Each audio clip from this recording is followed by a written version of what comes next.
Greetings, friends.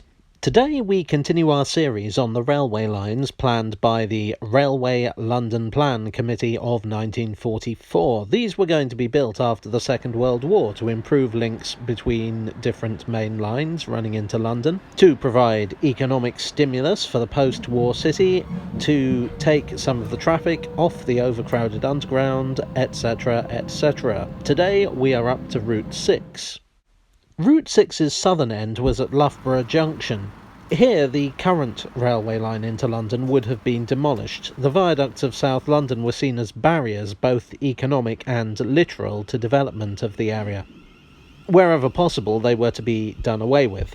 Instead, the line would have gone into a deep-level tunnel. As with the others so far, this was to be built to take full-size trains rather than tube trains. The next station, then as now, would have been Elephant and Castle. Then it would have gone to Waterloo. I assume it would have more or less paralleled the Bakerloo line, skipping Lambeth North. This was never a hugely heavily used station, so they probably would have considered adding it to the line an unnecessary expense. Waterloo, as I said in my video on Route 5, would have undergone some rebuilding work. The stations that are now Waterloo and Waterloo East would have been combined into a single larger station that the map identifies as Waterloo Junction.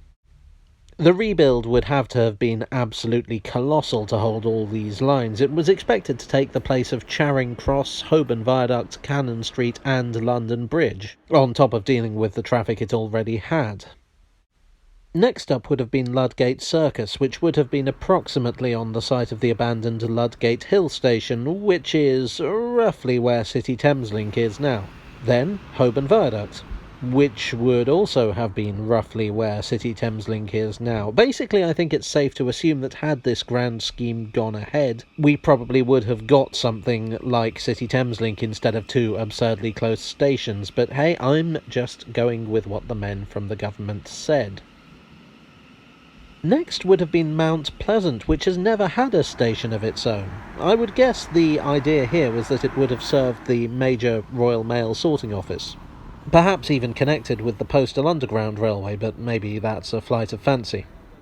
The next station would have been King's Cross, and finally it would have joined the main line at Finsbury Park.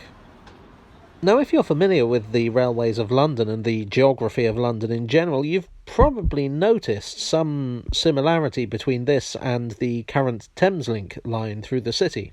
Actually, aside from the bit through Waterloo and the bit at Finsbury Park, the route is more or less the same. There's no Mount Pleasant, but Farringdon is nearby.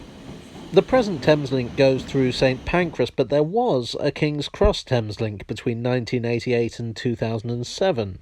Beyond St Pancras, the Thameslink connects with the Midland Main Line at Kentish Town rather than with the suburban lines that come out of King's Cross. With the previous lines in this series, we've seen little echoes of the plans in the lines we actually got. Little sections of that line resemble Crossrail, say, or the Jubilee line, or the Victoria line.